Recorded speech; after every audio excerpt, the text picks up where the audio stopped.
Bismillahirrahmanirrahim. Assalamualaikum warahmatullahi wabarakatuh. Innal hamdalillah nahmadu wa nasta'inuhu wa nastaghfiruh wa na'udzu billahi min syururi anfusina wa min sayyiati a'malina may yahdihillahu fala mudhillalah wa may yudlil fala hadiyalah. Amma ba'du. Kami dari kelompok 6 yang beranggotakan saya sendiri Gifra Ali Syabana, Cacilia Indah Habsari, Amalia Nuril, Najma Zahiro, Bilqis Nabila, dan Muhammad Hidayatul Firdaus akan membahas materi yang berjudulkan pendekatan studi kurikulum. Pengertian pendekatan studi kurikulum. Pendekatan dapat diartikan sebagai titik tolak atau sudut pandang seseorang terhadap suatu proses tertentu. Istilah pendekatan merujuk kepada pandangan tentang terjadinya suatu proses yang sifatnya masih sangat umum. Dengan demikian, pendekatan pengembangan kurikulum merujuk pada titik tolak atau sudut pandang secara umum tentang proses pengembangan kurikulum. Penggunaan suatu jenis pendekatan atau yang disebut approach atau orientasi pada umumnya menentukan bentuk dan pola yang dipergunakan oleh kurikulum tersebut.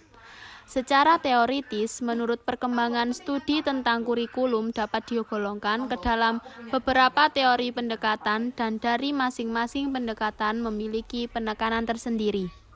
Pendekatan lebih menekankan pada usaha dan penerapan langkah-langkah atau cara kerja dengan menerapkan suatu strategi dan beberapa metode yang tepat, yang dijalankan sesuai dengan langkah-langkah yang sistematik untuk menghasilkan kerja yang baik.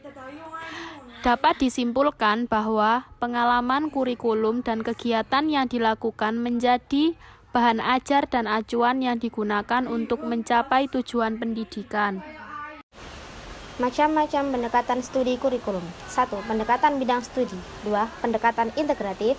3. Pendekatan sentralisasi. 4. Pendekatan desentralisasi. 5. Pendekatan rekonstruksi sosial. 6. Pendekatan teknologis. 7. Pendekatan humanistik. Macam-macam pendekatan studi kurikulum. 1. Pendekatan bidang studi. Pendekatan ini menggunakan bidang studi atau mata pelajaran sebagai dasar organisasi kurikulum atau pendekatan yang bertitik tolak dari mata pelajaran subject matter. Misalnya, bahasa Indonesia, IPA, IPS, matematika, dan sebagainya. Pendekatan ini mengutamakan penugasan, bahan, dan proses dalam disiplin ilmu tertentu. Dalam pendekatan mata pelajaran ini terdapat sistem pembagian tanggung jawab di antara masing-masing guru mata pelajaran. 2. Pendekatan integratif. Pendekatan terbaru memiliki ciri khas, yaitu memandukan pokok-pokok pikiran yang terkandung dalam institusional, profesionalisasi, sosialisasi, kultur nasional, dan futurologi.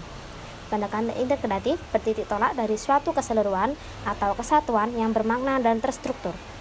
Bermakna mempunyai arti, setiap keseluruhan tersebut memiliki makna, arti, dan faedah tertentu. Dalam organisasi kurikulum dikenal dengan kurikulum terpadu atau integrated curriculum. Yang ketiga ialah pendekatan sentralisasi. Pendekatan ini disebut juga pendekatan top-down, yaitu pendekatan dengan menggunakan sistem komando dari atas ke bawah. Artinya, kurikulum dikembangkan oleh pemerintah pusat dan sesuai dengan garis komando atau vertikal, disosialisasikan dan dilaksanakan oleh institusi di bawahnya.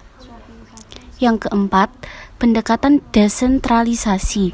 Pendekatan ini disebut juga pendekatan grassroots.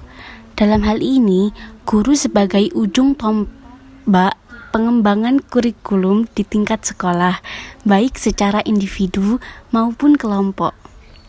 Prosedur kerja pendekatan ini dimulai dari guru, kemudian hasilnya diserahkan ke pejabat struktural di atasnya secara berjenjang. Pendekatan ini hanya dapat digunakan jika guru memiliki kompetensi profesional dan kompetensi pedagogik yang memadai.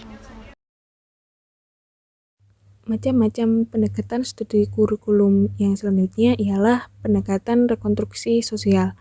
Pendekatan rekonstruksi sosial dalam menyusun kurikulum atau program pendidikan keahlian bertolak dari problem yang dihadapi masyarakat. Untuk selanjutnya, memerankan ilmu-ilmu dan teknologi, serta bekerja secara kooperatif dan kolaboratif, akan dicarikan upaya pemecahannya, menuju pembentukan masyarakat yang lebih baik. Pendekatan yang keenam ialah pendekatan teknologis.